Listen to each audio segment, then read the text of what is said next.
Garry Stevens, and welcome to the History in the Bible podcast. All the history, in all the books, in all the Bibles.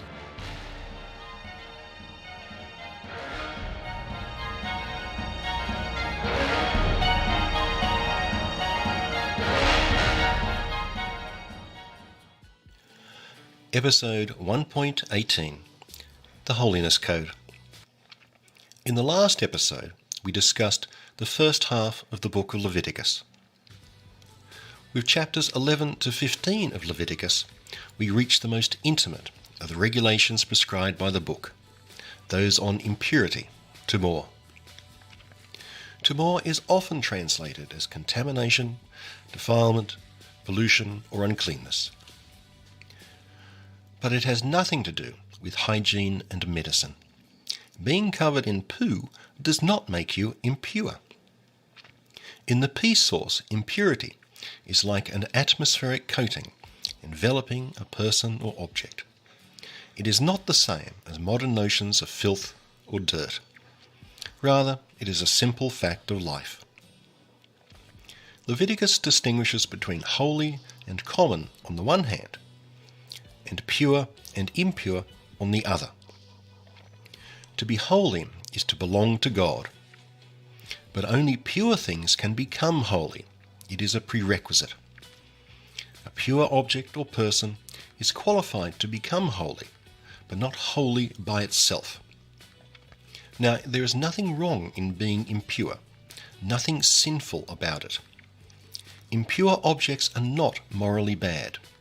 There is nothing morally repugnant about a human corpse or menstruation. You can watch television all day in your underwear in a state of impurity. That's fine.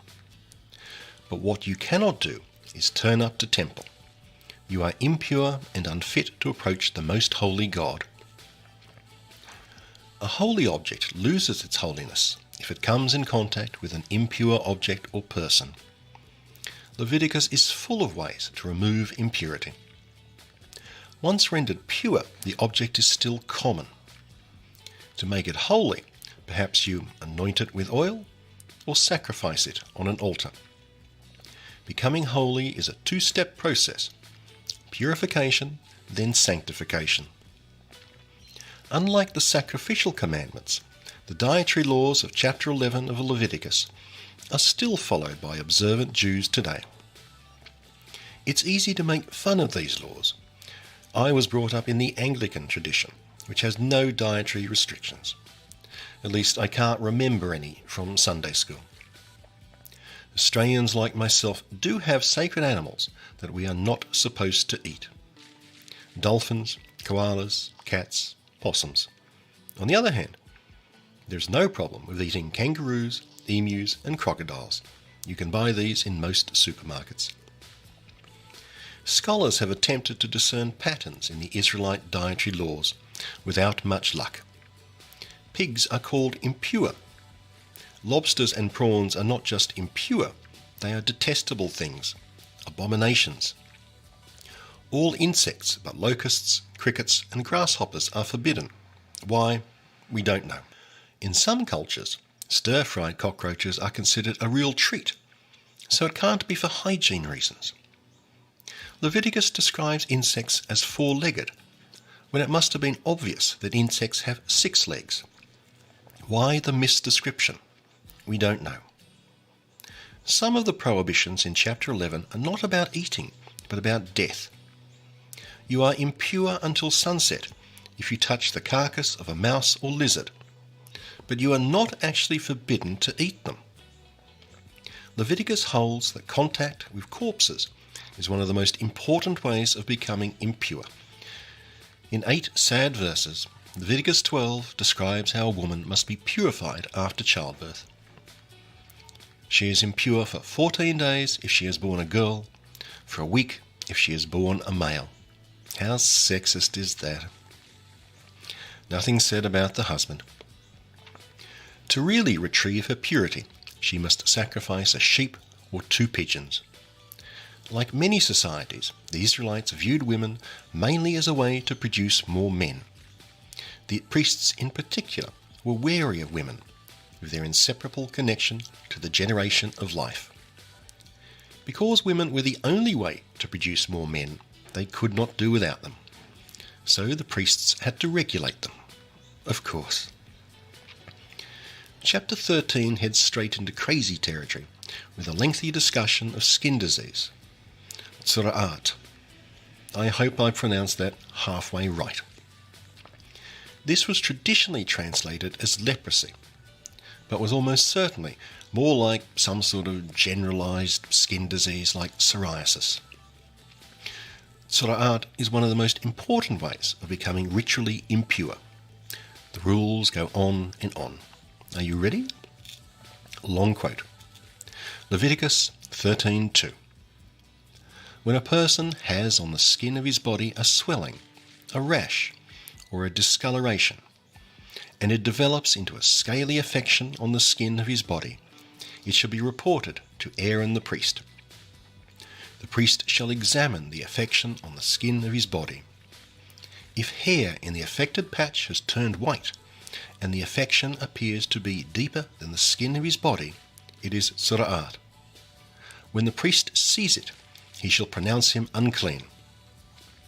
But if it is a white discoloration on the skin of his body, which does not appear to be deeper than the skin, and the hair in it has not turned white, the priest shall isolate the affected person for 7 days. On the 7th day the priest shall examine him, and if the affection has remained unchanged in colour, and the disease has not spread on the skin, the priest shall isolate him for another 7 days. On the 7th day the priest shall examine him again. If the affection has faded and has not spread on the skin, the priest shall pronounce him clean. It is a rash. He shall wash his clothes, and he shall be clean. But if the rash should spread on the skin after he has presented himself to the priest and been pronounced clean, he shall present himself again to the priest. And if the priest sees that the rash has spread on the skin, the priest shall pronounce him unclean. It is tzura'at. End quote. Tzura'at also affects fabrics and building materials. Quote, Leviticus 14:47. When an eruptive affection occurs in a cloth of wool or linen fabric, in the warp or in the woof of the linen or the wool, or in a skin or in anything made of skin, if the affection is streaky green or red, it is an eruptive affection.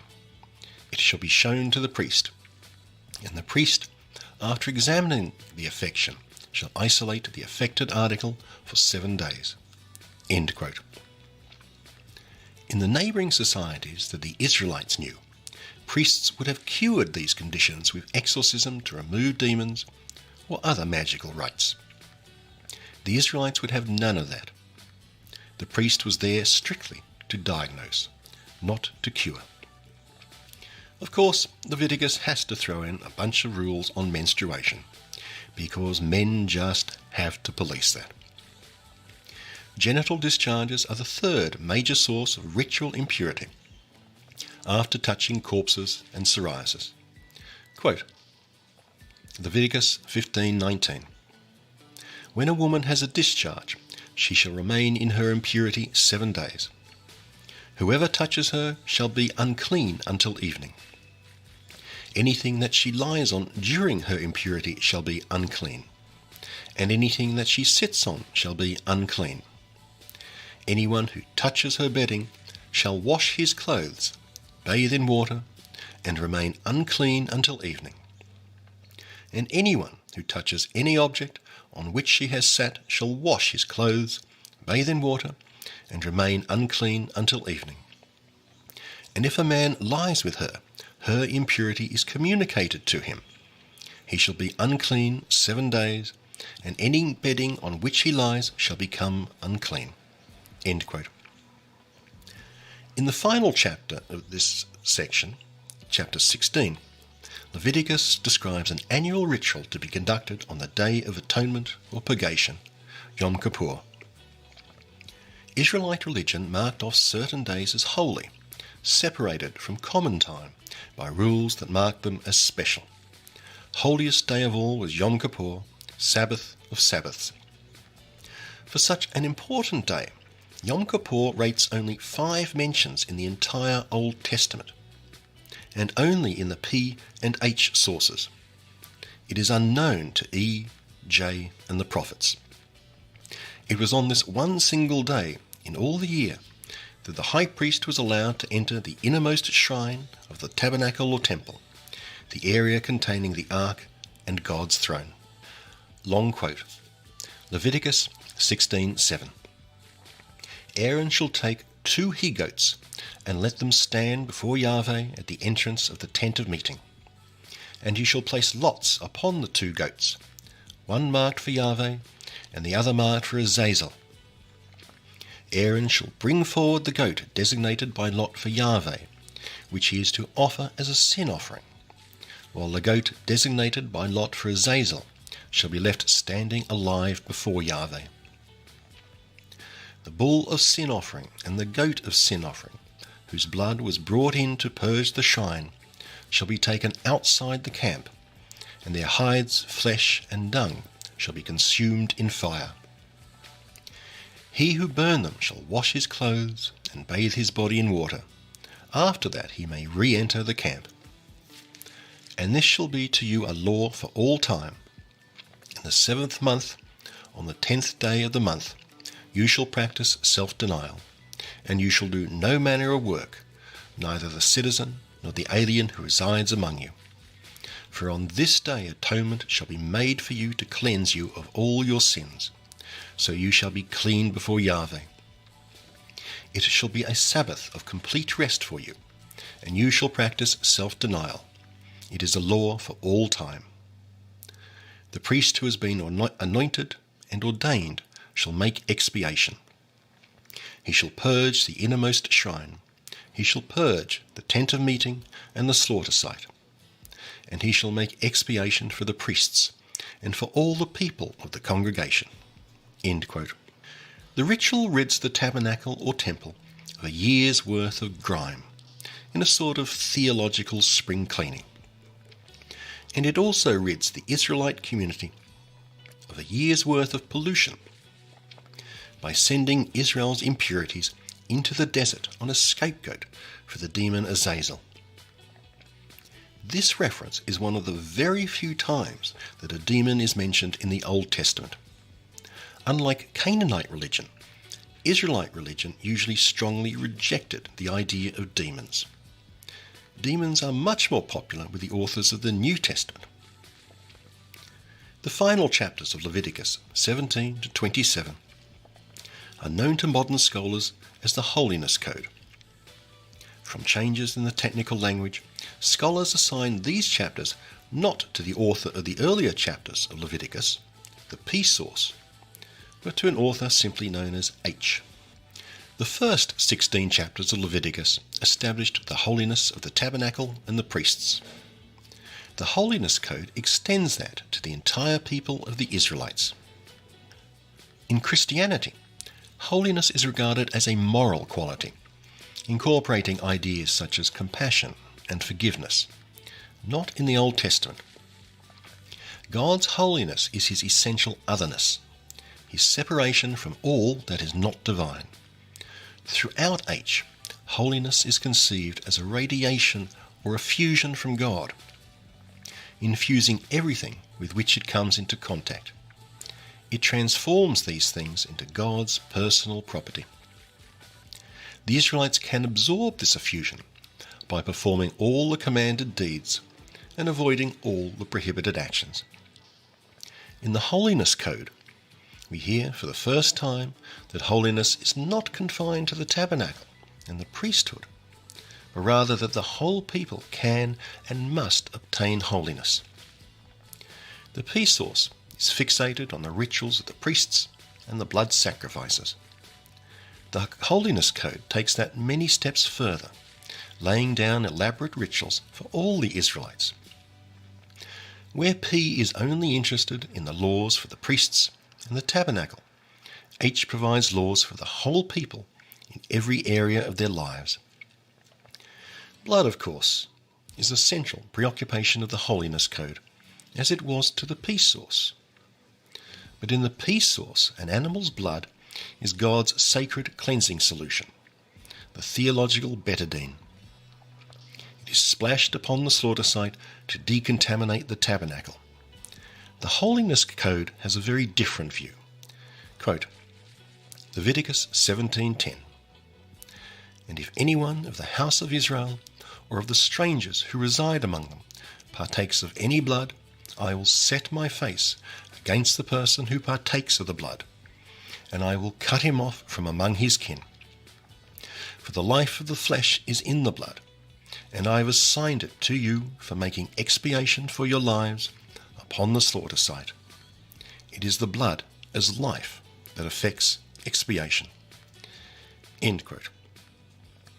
In the Holiness Code, an animal's blood is the payment that you make for your own life, the way you make amends for your own sinful existence.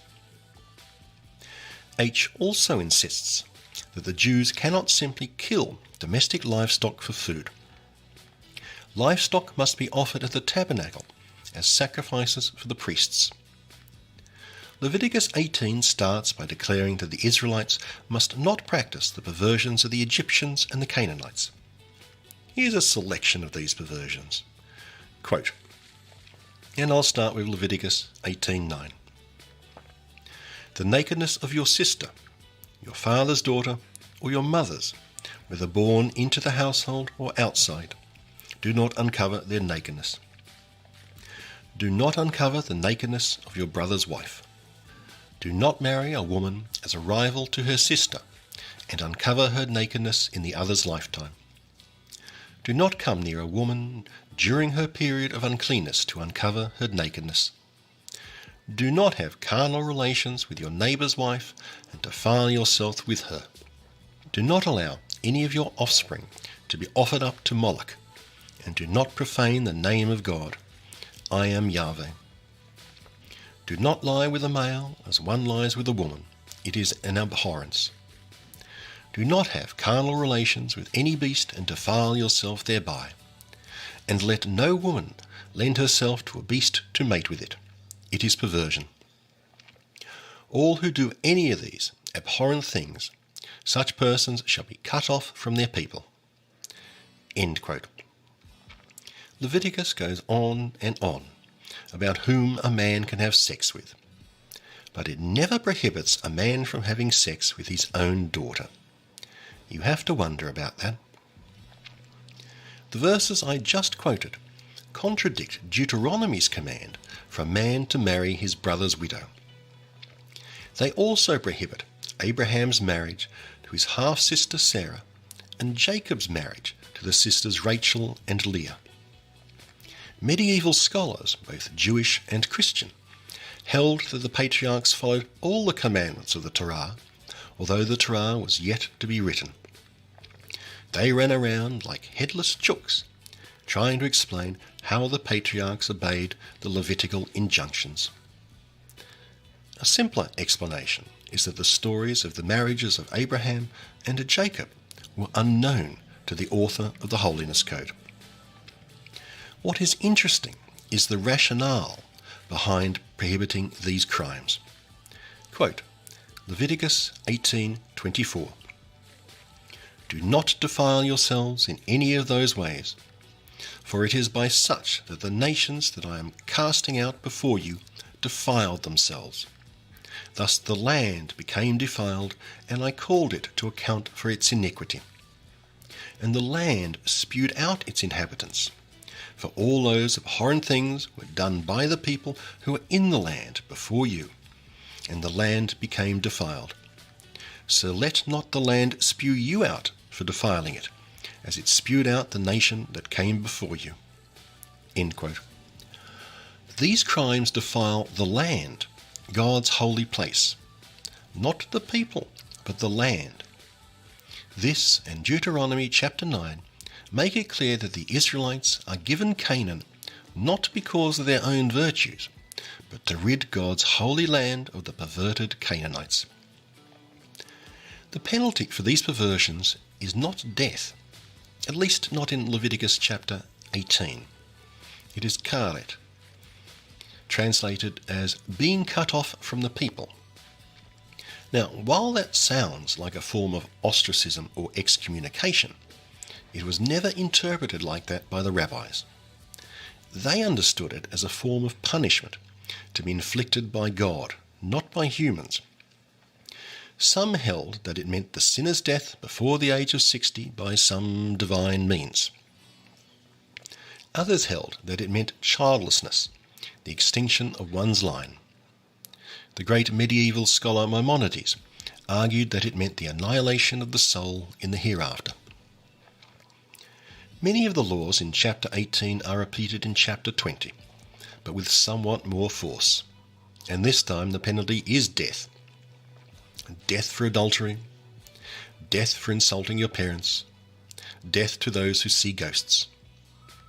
Many people have spent years agitating themselves into a deep lather about Leviticus 18 and 20, which prohibit male homosexuality. I have yet to hear them insist on capital punishment for adulterers and belligerent teenagers. To froth against female homosexuality, these same people find no prohibition in the entire Old Testament, and must found their fury on one single obscure verse in the letter to the Romans in the New Testament. Chapter 19 is much more compassionate, presenting a smorgasbord of laws, all intended to keep the Israelites holy. The Israelites are forbidden to defraud, to take unfair advantage of workers, to defer to the rich, and to cheat people in business. Employers of the world, take note. The Israelites are also commanded to respect the disabled, to be hospitable to resident aliens, and to render fair decisions in law. The final chapters of Leviticus established laws on slavery, not to condemn it, but to regulate the practice. Quote, Leviticus 25:44. Such male and female slaves as you may have, it is from the nations round about you that you may acquire male and female slaves. You may also buy them from among the children of aliens resident among you, or from their families that are among you, whom they begot in your land. These shall become your property. You may keep them as a possession for your children after you, for them to inherit as property for all time. Such you may treat as slaves. End quote. Leviticus wraps it all up with some verses recounting the bounties that will flow to the Israelites if they will follow God's laws. Quote, Leviticus 26:3. If you follow my laws and faithfully observe my commandments, I will grant your rains in their season, so that the earth shall yield its produce, and the trees of the field their fruit. Your threshing shall overtake the vintage, and your vintage shall overtake the sowing.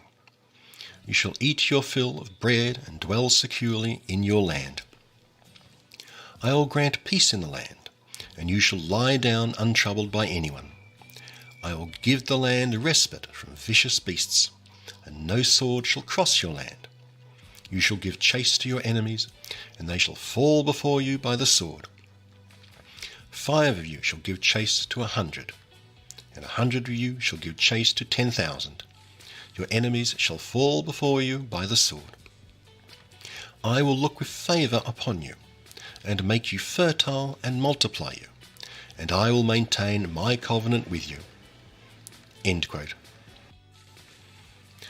God's blessings are benign and tepid. God only gets really excited when he thunders about the punishments awaiting the Israelites. Long quote. Leviticus 26:14.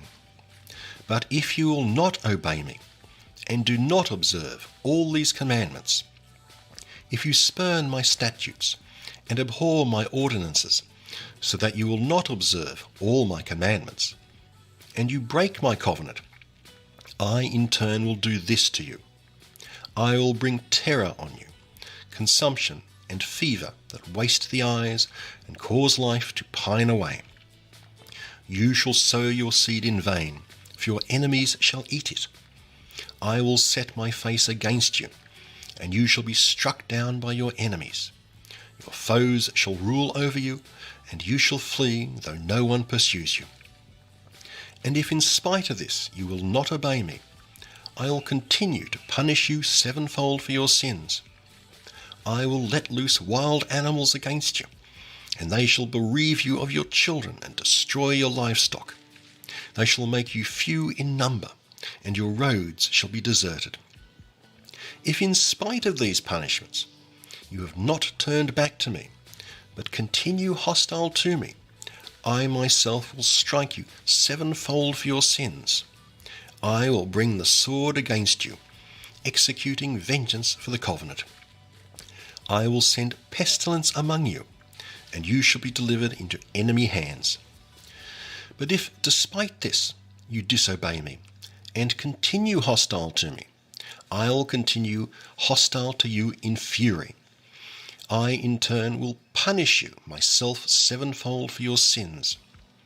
You shall eat the flesh of your sons, and you shall eat the flesh of your daughters. I will abhor you.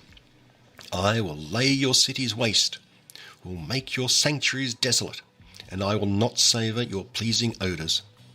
I will devastate the land, so that your enemies who come to settle in it shall be appalled at it, and I will scatter you among the nations." End quote.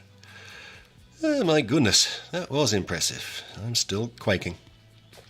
In its final chapter, Leviticus introduces the idea of a very special sacrificial dedication to God, usually translated in English as being put under the ban or proscribed.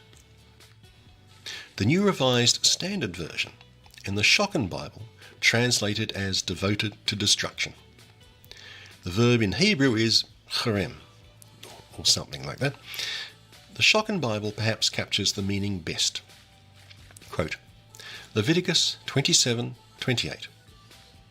However, everything specially devoted that a man devotes for Yahweh from all that is his, whether of man or of beast or of field of his holding, is not to be sold and not to be redeemed. Everything specially devoted, it is a holiest holy portion for Yahweh. Anyone specially devoted that has been devoted to destruction among humans is not to be ransomed. He is to be put to death. Yes, death. End quote. I'll return to this concept in the Book of Numbers, when its consequences are revealed in all their horror. So ends Leviticus. Thank you for listening. I'll see you next time at the History in the Bible podcast, when we start the Book of Numbers and the story of the Israelites' progress to the promised land of Canaan.